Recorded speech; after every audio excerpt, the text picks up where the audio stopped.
오늘 하나님께서 우리에게 주시는 말씀은 민수기 20장 14절에서부터 21절까지의 말씀입니다. 민수기 20장 14절에서 21절까지의 말씀을 저와 여러분이 한 절씩 교독하시고 마지막 21절을 함께 읽겠습니다. 모세가 가데스에서 에돔 왕에게 사신을 보내며 이르되 당신의 형제 이스라엘의 말에 우리가 당한 모든 고난을 당신도 아시거니와 우리 조상들이 애굽으로 내려갔으므로 우리가 애굽에 오래 거주하였더니 애굽인이 우리 조상들과 우리를 학대하였으므로 우리가 여호와께 부르짖었더니 우리 소리를 들으시고 천사를 보내사 우리를 애굽에서 인도하여 내셨나이다. 이제 우리가 당신의 변방 모퉁이 한 성읍 가데스에 있사오니 청하건대 우리에게 당신의 땅을 지나가게 하소서.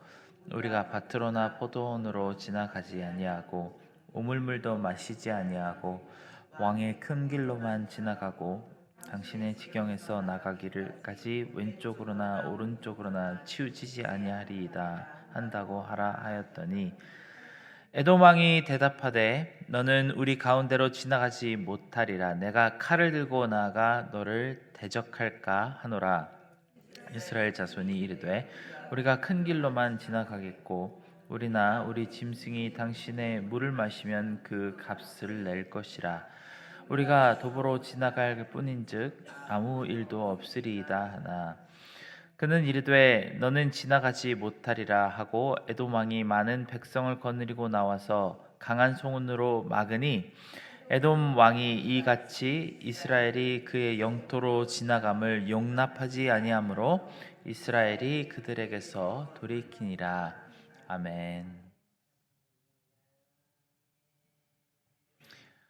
오늘 말씀에는 모세와 이스라엘 백성이 가나안으로 나아감에 있어 한 관문을 마주한 그 장면을 바라보고 있습니다.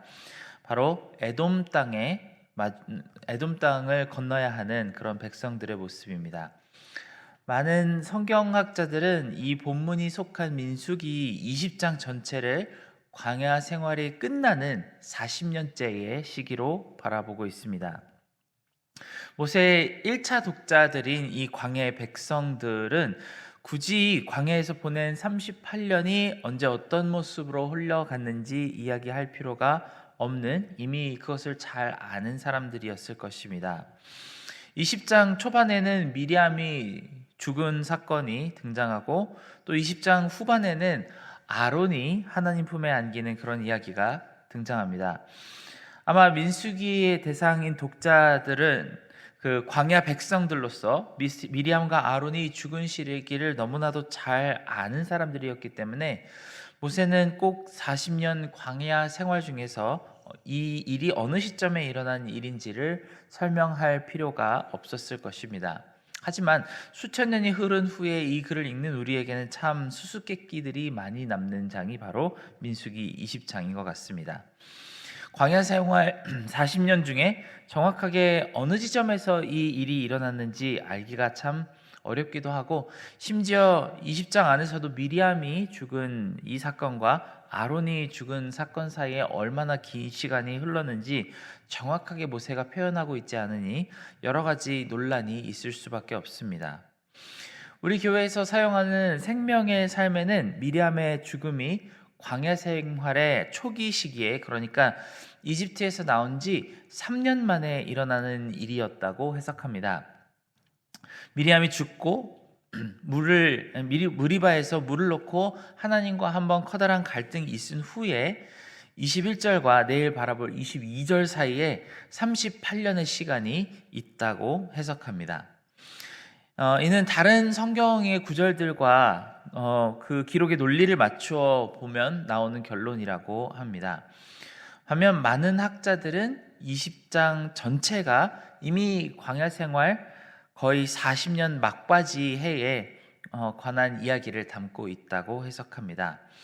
왜냐하면 아무런 예고도 없이 에돔으로부터 발길을 돌린 후에 갑자기 38년이 흘러 아론이 마지막을 기록했다는 해석보다는 19장까지 하나님의 율법을 기록한 후에 이제 20장 같은 그 기록을 남김으로써 20장의 내용은 전체가 다 같은 해 안에 일어난 일들을 기록했다고 보는 것이 훨씬 자연스럽다는 해석입니다.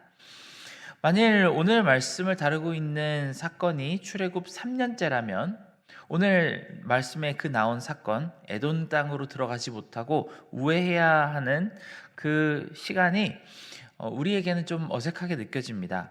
굳이 에돔을 건너지 않아도 이들에게는 30년이라는 시간을 훨씬 더 보내야 되는 그런 시간이 남아 있습니다. 에돔을 넘어서도 바로 가나안 땅으로 들어가지 못하고 정처 없이 광야를 빙글빙글 돌아야만 하는 이 사람들에게 굳이 에돔을 넘어가야 되겠다고 에돔의 왕과 이렇게 타협하는 모습을 보여줄 필요가 없습니다. 반대로 출애굽 40년째 이 일이 일어났다면 이제 이들은 만전의 능력을 가지고 하루라도 빨리 가나안 땅으로 들어가 정복 전쟁을 해야 하는 때가 된 것이겠죠. 이 두 가지 주장에 모두 각각의 이유와 근거가 있지만 저는 오늘 말씀이 광야 생활에 막바지인 40년째 일어난 것이라는 조금은 더 보편적인 해석을 가지고 오늘의 메시지를 나누고자 합니다. 민수기 20장에 나오는 기록에 따르면 40년째 광야를 돌아다니는 이 백성들에게는 별로 그다지 나아진 것이 없습니다. 여전히 이 백성들은 하나님께 불평을 하는 백성들이며 불순종하는 모습을 우리는 어제 말씀을 통해서 보았습니다. 아마 그들의 부모님과 할아버지 할머니가 보았던 이 반석에서 물이 나오는 사건은 이 새로운 세대에게는 경험해보지 못한 일이어서 그렇게 불평을 했을지도 모르겠습니다. 하지만 모세는 이런 백성들이라도 여전히 약속의 땅으로 데려가야만 하는 그런 사명을 감당하는 중입니다. 이제 광야에서 정해진 시간이 거의 지났으니 가나안 땅으로 올라가는 방향은 정북쪽으로 올라가는 길입니다. 그리고 그 땅엔 우리가 잘 아는 에서의 후손이 사는 땅, 바로 에돔 사람들의 땅이 있었습니다. 모세는 에돔의 왕에게 굉장히 정중한 태도로 지나갈 길을 내어달라고 부탁합니다. 보통 많은 역사에 보면은 어떤 나라가 전쟁을 하러 가는데 진군하는 길목에 있는 도시나 그 국가의 병력이 만약에 그 길을 지나가야 할 때 이런 일이 자주 있는 것을 보게 됩니다. 근데 그때 마을 사람들이 군대에게 길을 열어준다면 굉장히 큰 부담감을 느낄 수밖에 없습니다. 이 거대한 병력이 자칫 마음이 변해서 말을 약탈하고 불이라도 지르면 도저히 감당하기가 어려운 사건이 되고 말죠. 에돔은 그래서인지 이스라엘 사람들이 지나가는 것을 허락하지 않습니다. 그리고 보통 역사 속에서는 이런 일이 있다면 정복군은 길목에 있는 도시들을 다 점령해버리곤 합니다. 그렇게 했을 때 이득이 먼 길을 우회해서 돌아가는 것보다 훨씬 낫기 때문입니다. 하지만 모세는 에돔 사람들이 완강하게 길을 막는 것을 보고 별다른 말을 하지 않고는 먼 길을 돌아서 가나안 땅의 남쪽이 아니라 동쪽 요단 강가를 향해서 나아갑니다. 이렇게 하는 데에는 이유가 있었습니다. 신명기 2장에 하나님께서 모세와 백성들에게 하신 말씀 때문입니다. 신명기 2장에는 이렇게 기록되어 있습니다. 우리가 방향을 돌려 여호와께서 내가 명하신 대로 홍해길로 광야에 들어가서 여러 날 동안 세일산을 두루 다녔더니 여호와께서 내게 말씀하여 이르시되 너희가 이 산을 두루 다닌 지 오래니 돌이켜 북으로 나아가라. 너는 또 백성들에게 명령하여 이르기를 너희는 세일에 거주하는 너희 동족 에서의 자손이 사는 지역으로 지날진대 그들이 너희를 두려워하리니 너희는 스스로 깊이 삼가고 그들과 다투지 말라. 그들의 땅은 한 발자국도 너희에게 주지 아니하리니 이는 내가 세일산을 에서에게 기업으로 주었음이니라. 너희는 돈으로 그들에게 사서 양식을 먹고 돈으로 그들에게서 물을 사서 마시라. 내 하나님 여호와께서 내가 하는 모든 일을 내게 복을 주고 내가 이 큰 광야에 두루 다님을 알고 내 하나님 여호와께서 이 40년 동안을 너와 함께 하셨으므로 내게 부족함이 없었느니라 라고 합니다. 하나님께서는 분명하게 이스라엘이 에돔 백성을 정복하기 원하지 않으셨습니다. 보통 군대 같았다면 그저 길가에 있는 장애물처럼 이 작은 한 마을을 치우고 가는 게 편하겠지만 하나님은 에돔을 건너서 돌아가게 하십니다. 에돔을 정복했다면 아마 가나안의 최남단 쪽으로 올라가 전쟁을 시작할 수 있었을 텐데 그것이 아니라 돌아서 긴 거리를 갈 수밖에 없었습니다. 그래서 이스라엘 백성들은 결국은 돌고 돌아 가나안 땅의 동쪽에 있는 요단강 건너편으로 진행했고, 우리가 아는 것처럼 아론이 잠들고 또 모세가 잠들며 여호수아의 리더십 아래 이 여리고 안으로 들어가게 됩니다.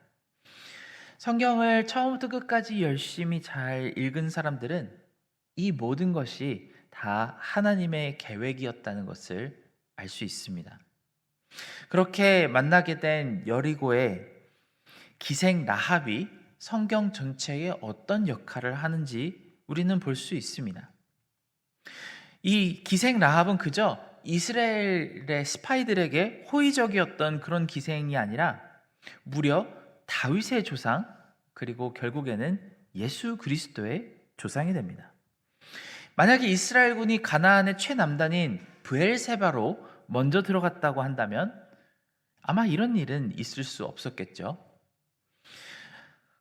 여리고 성을 7바퀴를 돌고 소리를 질렀을 때 기적적으로 그 성벽이 무너졌던 사건 또한 겪을 수 없었을 것입니다. 이 백성들은 하나님의 군대 장관을 만날 수도 없었을 것이고, 요단강을 건널 때 이 새로운 세대가 물이 갈라지고 그 사이를 건너는 경험을 하지 못했을 수도 있습니다. 오직 여리고 방향으로 건너갔을 때에만 경험할 수 있는 하나님의 놀라운 섭리를 경험하지 못했을 수도 있습니다. 직선으로 가는 길이 아니라 돌아가는 길에 오히려 하나님께서 준비하셨던 계획이 겹겹이 숨어져 있었습니다. 우리는 삶을 살다 보면 가끔 막다른 길에 자주 부딪히게 됩니다. 이것만 잘 해결되면 내 인생이 참 편안하게 진행될 텐데, 이 돌아가야만 하는 시간이 너무나도 아깝고 이 멀리 돌아가는 길에 쏟는 노력과 에너지와 자원이 너무나도 아깝게 느껴질 때가 있습니다. 뭔가 효율적으로 일을 이룰 수 있는 것 같은 기회가 무너지는 것 같고, 그래서 일생의 소중한 시간이 낭비되는 것 같습니다. 우리는 간혹 그럴 때마다 하나님의 뜻을 의심하고 우리 마음이 어려워지는 것을 경험할 때가 있습니다. 가령 팬데믹 때 우리는 어땠습니까? 온 세상이 전부 멈춰버리는 것 같았죠. 많은 사람들이 소위 그때 말하는 막힌 담을 경험할 수밖에 없었습니다. 그런데 이제 이후로 2, 3년이 지난 지금 우리는 점점 각자의 삶에 그때 우리가 부딪혔던 그 시간이 주는 의미를 조금씩 깨달아가고 있을지도 모르겠습니다. 저는 개인적으로는 당시에 참 커다란 담벼락을 경험했었지만, 만약에 그 경험이 없었더라면 저는 아마 지금 뉴욕 장로교회에 와서 여러분과 이렇게 함께 신앙 생활을 하는 길을 생각하거나 부딪히지 못했을 것 같습니다. 당시 상황에 저는 왜 저에게 이런 큰 담벼락이 오는지 이해가지 않았지만, 이제 와서 보니까 하나님께서 그를 통해 저를 이 뉴욕 장로교회로 인도하시기 위해서 잠시 사용하신 귀한 담벼락이라고 깨닫게 되었습니다. 하나님이 잠시 막으시는 길은 통곡의 벽이라거나 좌절의 벽이 아닙니다. 그렇게 돌아가게 하시는 길은 우리가 직진했을 때 전혀 경험할 수 없었던 은혜와 사랑, 그리고 하나님의 깊은 섭리를 담은 그런 길을 발견하게 합니다. 오늘 하루 혹시 요즘 깊은 담벼락을 경험하고 계신다면 에돔의 담벼락에 담겨 있었던 하나님의 은혜를 기억하시기 바랍니다. 하나님께서 조금은 돌아가게 하시더라도 그렇게 인도하시는 길 안에는 우리가 후회할 것이 없는 구원의 길이 담겨 있음을 인정하시는 그런 귀한 하루 되시기를 기원합니다. 함께 기도하겠습니다. 사랑하는 하나님 아버지, 우리 길 가운데, 인생 가운데 정말 우리가 이해할 수 없는 담벼락이 등장하고 이 담벼락만 잘 넘어서 가면 우리 인생이 너무나도 쉽게 풀릴 것 같은데 결국은 먼 길을 돌아서 가야만 하는 그럴 때가 있음을 하나님께 고백합니다. 하지만 이 길을 다 지나고 나서 보면은 오히려 직선으로 찔러 들어갔을 때보다 먼 길을 돌아가게 하신 하나님이 은혜의 하나님이시고 사랑의 하나님이시며 우리의 인생을 진심으로 주관하시는 하나님이심을 고백하게 되는 그런 놀라운 은혜의 시간임을 우리가 정말 진심으로 신뢰할 수 있게 도와주시기를 간절히 기도드립니다. 사랑하는 하나님, 우리 모든 하나님의 백성들 가운데 혹시 지금 담벼락을 경험하고 있거든, 정말 막힌 담을 경험하고 있거든, 하나님께서 그 안에 담긴 섭리를 바라보게 하시고 오직 믿음으로 먼 길이라도 기쁘게 돌아갈 수 있도록 인도하여 주시옵소서. 모든 은혜 감사드리며 예수님의 이름으로 기도드렸습니다. 아멘.